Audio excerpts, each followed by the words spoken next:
السلام علیکم ورحمۃ اللہ وبرکاتہ۔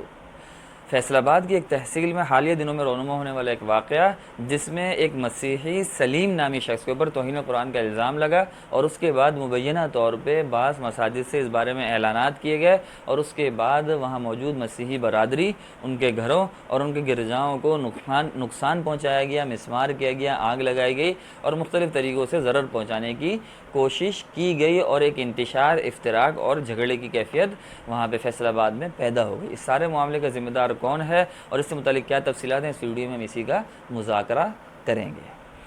دیکھیں ناظرین کرام، جیسا کہ بیان کیا جا رہا ہے کہ 1 سے 2 بار وہاں موجود متعلقہ اداروں اور پولیس کو اس بارے میں متوجہ کیا گیا، آگاہ کیا گیا کہ یہ سلیم نامی شخص توہین قرآن کا مرتکب ہو رہا ہے، لیکن جیسا کہ ہمارے پولیس کا معمول ہے، ہمارے اداروں کا معمول ہے کہ اس بارے میں انتہائی سست روی اور تاخیر کا مظاہرہ کیا جاتا ہے، جس کی وجہ سے عوام مشتعل ہو جاتی ہے، اور پھر ایسے سانحات اور المناک واقعات رونما ہوتے ہیں جو پورے عالم میں، پوری دنیا میں مسلمانوں کی جگہ ہسائی اور اسلام کے ایک پرتشدد مذہب ہونے کا بظاہر ایسا معلوم ہوتا ہے کہ اسلام اس چیز کی تعلیم دیتا ہے، جبکہ حقیقت ظاہری بات ہے، ہم سب جانتے ہیں اس کے خلاف ہے۔ جن اشخاص نے، جن افراد نے اس چیز کا ارتکاب کیا ہے، اس سے متعلق 1 سے 2 باتیں ہیں، وہ آپ ذہن نشین رکھیں کہ ادارے تو بہرحال ذمہ دار ہیں اگر انہوں نے تاخیر کی ہے اور انہوں نے اس 1 سے 2 بار عوام جو ان کے پاس گئی ہے، متعلقہ افراد جو ان کے پاس گئے ہیں اور سلیم نامی شخص کی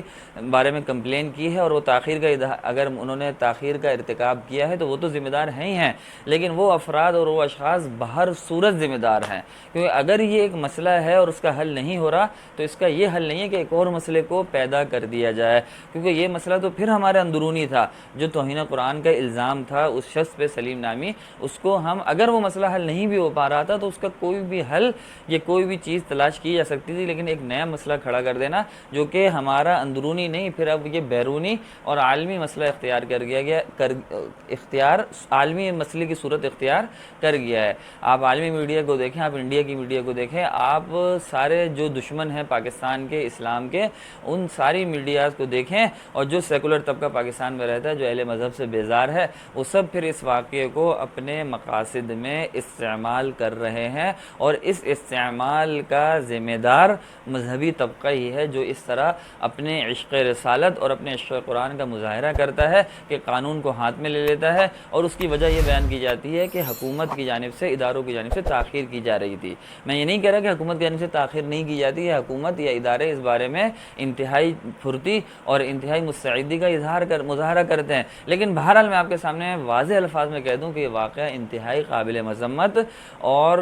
باعث افسوس ہے۔ حکومت اگر مسئلہ حل نہیں بھی کری تو اس کا یہ حل میں نے بتایا نہیں ہے کہ ایک اور مسئلے کو پیدا کر دیا جائے جو عالمی صورت کا مسئلہ ہو، اور جو اسلام کی ایک ایسی صورت پوری دنیا میں پیش کرے کہ اس کا دفاع یا اس کے بارے میں جو مذہبی اسکالرز ہیں اس کے دفاع سے اور اس سے متعلق اظہار خیال سے ہی عاجز رہ جائیں۔ اس لیے اس واقعے کی پرزور مذمت کرنی چاہیے۔ جن افراد نے بھی مسیحی برادری کے ساتھ، اقلیت کے ساتھ اس چیز کا ارتکاب کیا ہے، وہ بہرحال کسی بھی صورت میں جسٹیفائی کے قابل، دفاع کے قابل نہیں ہے، چاہے حکومت نے تاخیر کا مظاہرہ کیا ہو یا چاہے انہوں نے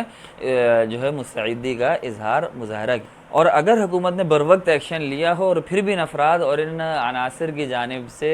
مذہب کا یہ جو تصویر اور جو رخ پیش کیا گیا ہے، تو یہ قانون اور ملک اور حکومت کی ذمہ داری ہے کہ ان افراد کے خلاف ایکشن لیا جائے جنہوں نے یہ چیز مسیحی برادری کے ساتھ اور ان افراد کے ساتھ ایک الزام کی بنیاد پر کیا ہے۔ بہرحال ہم سب مسلمان اس کی مذمت کرتے ہیں اس واقعے کی۔ اسلام ایک پرامن مذہب ہے، وہ امن کی تعلیم دیتا ہے، وہ ہر چیز کو قانون اور حکومت اور ایک دائرہ کار میں رہتے ہوئے حل کرنے کا قائل ہے، قائل رہا ہے اور قائل رہے گا۔ اگر حکومت اور متعلقہ ادارے مسئلہ حل نہیں کر رہے تو اس کو حل کرنے کی جو بھی صورت، جس بھی احتجاج، پرامن احتجاج کے ذریعے سے ہو سکتی ہے، اختیار کرنی چاہیے۔ اس طریقے کے پرتشدد اور جلاؤ گھراؤ اور مسمار کے ذریعے سے اس توہین قرآن کے صرف الزام کا بدلہ لینا اور اس کا مظاہرہ کرنا کہیں سے بھی مسلمانوں اور ان کی اکثریت کی جانب سے درست قرار نہیں دیا جا سکتا۔ آپ حضرات کی اس فیصل آباد میں رونما ہونے والے حالیہ واقعے سے متعلق کیا رائے ہے؟ اگر وہی رائے ہے جو میں نے بیان کی تو بھی، اور اگر اس کے مخالف رائے ہے اور آپ کو اس رائے سے اختلاف ہے جو میں نے بیان کیا تو بھی، کمنٹس باکس میں اس کا اظہار بہتر انداز میں، مناسب انداز میں، تاکہ تمام اہل اسلام کو اس سے متعلق صحیح موقف